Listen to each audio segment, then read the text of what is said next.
you for your patience. All of our specialists in poison information are busy. Please remain on the line and your call will be answered in the order it was received. Ooh, there's 50,000 poisonings per year in Ontario. 28,000 of them children. They got instructions up in the Poison Control Center to give chest compressions only. Yeah, ooh, it's right up on their webpage.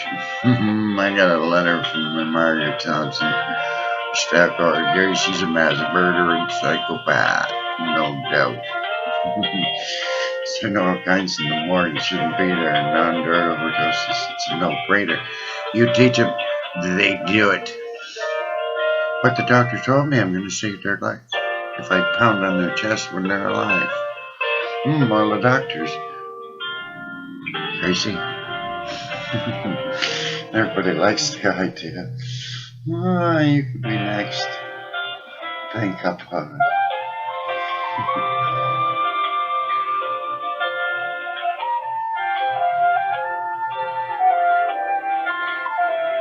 This could take a while, maybe. Sunday morning.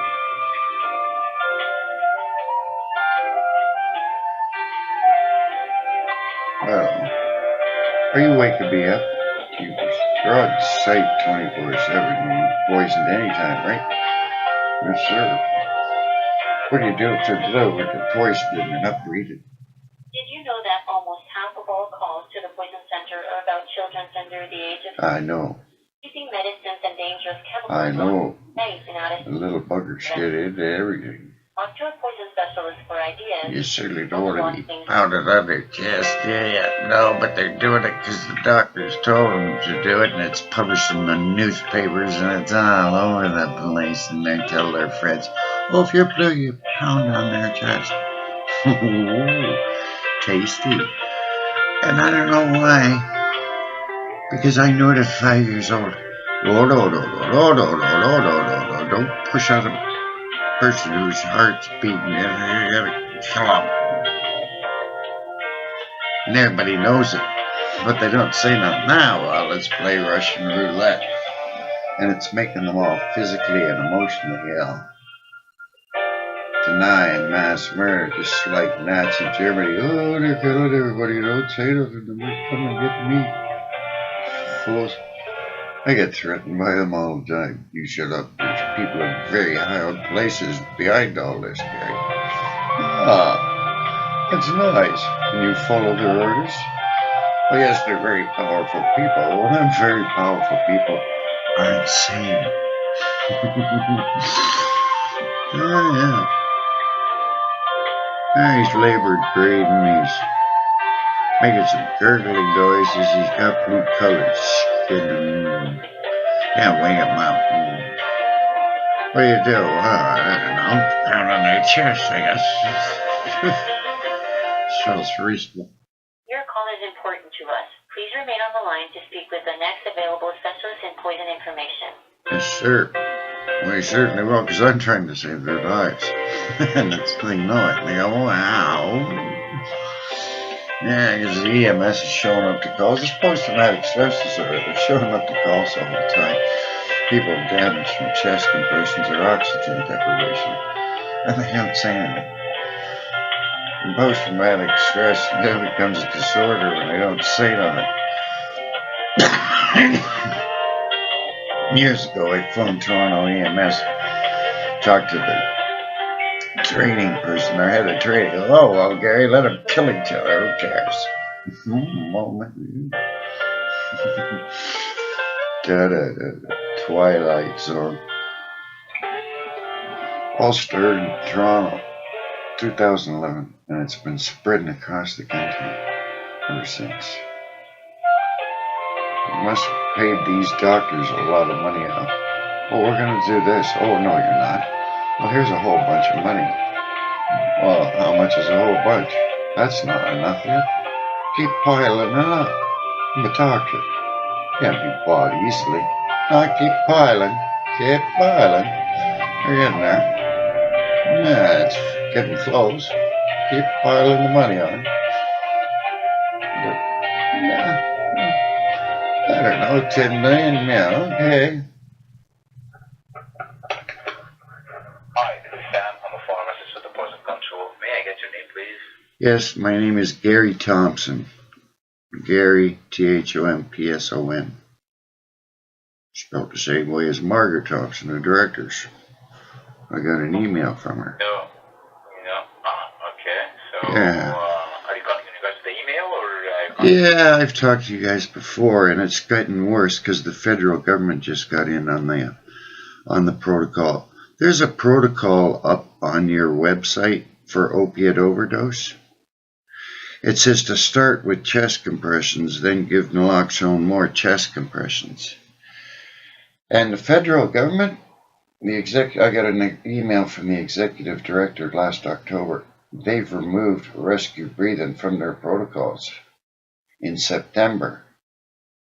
And I started spreading this email, and they're handing out wallet cards to all Canadian citizens.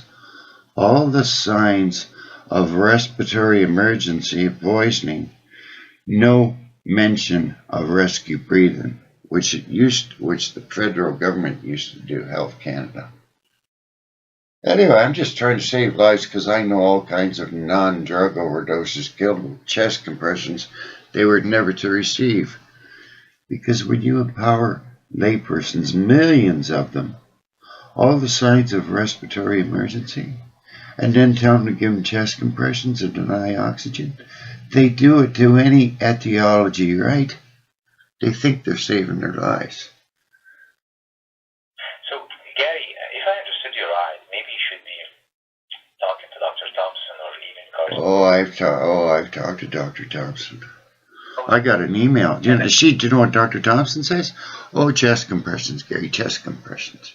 I've got her published up by a whole bunch of other medical bloggers.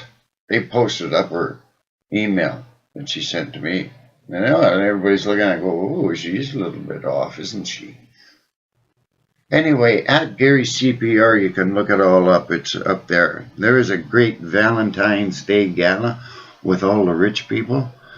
My mother was one of the organizers of it. There was Dr. Asha Seth. She's a senator, also an MD, an obstetrician. I've talked to her years ago. She goes, keep up the good work. Yeah, baby doctor. First thing a doctor does when the baby's born is make sure its airways opened up, eh? Again, just to get to know you better in order to be able to... Okay. Are you in the healthcare profession? Yeah, yes I am. I'm a street outreach person. I've been to medical school. A street outreach worker. I go out and help the homeless people with physical and emotional problems and look for housing for them, etc. And I run into a lot of drug use, and I've saved a lot of drug overdoses, and I certainly don't give no chest compressions. I've had my certification in first aid and CPR since I was a kid in Boy Scouts. I keep it up, right? And I've never run into a cardiac arrest situation yet. I've run into lots of respiratory and cuts and burns and stuff. So Gary, maybe if you have some reservations about the way... Well, I've been published. I was published in the 2015 AHA and ILCOR guidelines about it. I was published in Emergency Medicine News. I've been published in the British Medical Journal. I've been published in Forbes magazine. The first place I got published was in Forbes magazine in their health section. I talked to Fittipaldi Taylor. I talked to 1,000 doctors went to the legislature. We signed a letter. We had a sit down with Kathleen Wynne. The letter was CC'd to Hoskins, to David Williams, the medical officer of health of the province, Dirk Heyer, and I told Kathleen Wynne to stop killing everybody. Okay, so you know what, Gary, I think this is really out of the scope of this call. Though. I know. I'm trying to save lives, and I don't know why everybody ain't worried. Because you won't be able to stop them. You'll be in a coma, and these laypersons, all I want is for somebody to tell me who's got a brain cell that can stop this. Okay, Gary, I think I'm not going to be able to help you out with that. What you need to do is get back to Dr. Thompson, respond to her email. I already did years ago. This was years ago. She sent me this. Your protocol, that protocol, it's up on the Sick Kids Hospital and Poison Control Center, is up there. It's been up there for years. Gary. What? What's wrong? Really not here to discuss how the protocol is laid or particulars about the protocol. This is like a main hotline for people. I know. Well, it says on when you go to the website, it says we're here for people. You can ask questions 24/7. I've emailed her. She doesn't budge. She shouldn't have done it in the first place. The first email she sent it to me, total nonsense. Why would a doctor send me an email saying, yes, the guidelines say to give chest compressions for a drug overdose? No, they don't. I've got an email. I've talked to Dr. Gordon Have, the world expert on chest compressions only. 20 years worth of research to get chest compressions only for a sudden witness cardiac arrest for a layperson that's never been trained. He wrote, I talked to him for half an hour. He phoned me up. He says, Gary, keep up the good work. Gary, I'm going to have to stop you there. Okay, at Gary CPR, check it out for your own safety, and you have a great day. Dr. Thompson, thank you. No, it's not Dr. Thompson. I'm a student of medicine at the University of Toronto. I've been giving lectures to the students at the university. I said the only person who can help you is Dr. Thompson. No, she can't help me because she refuses to budge. Gary, I'm gonna have to. Well, whatever, buddy. I don't know I don't know why you're not concerned. Gary, have an excellent day. Yeah, I always have an excellent day. Like the psychiatrist says, Gary's the sanest person in the whole province trying to stop mass murder. I talked to Dr. Thompson. She's wanked. Sam, that's the first time I ever talked to Sam. Anyway, you have a great day. Right up on their web page. That's instructions how to kill anybody with any of the hundreds of causes of breathing emergency. And it's signed by Dr. Thompson.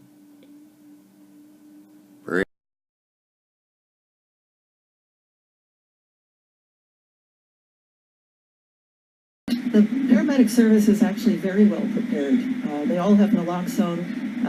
The most important thing when they get on site is actually ventilation as well as oxygen. But I think what we heard loud... Because that precise example was used as to whether other first responders should have naloxone, and it was said that was not the case, that the priority, for example, when the fire department are often the first to arrive, should be on ventilation, as Dr. Yaffe just said. But let me just say this about the disaster or crisis that comes to affect a big community. What's the one thing that often stands in the way of effective dealing with it? It's different protocols people have, different ways they collect information, different information they have, and the whole idea of this partnership, and I commend those who pulled it together before I got involved, is to get everybody around the table so you can start to produce numbers, that they're collected in a common fashion, that they have protocols that are well agreed upon so that when things get worse, if they do, hopefully not, but when they do, that we actually can deal with this, as opposed to sort of saying, oh my goodness, this person didn't tell me that, or we have a different system here. This is what causes people to lose their lives, quite literally. That's right, John. Anybody with any respiratory emergency, they're giving them chest compressions.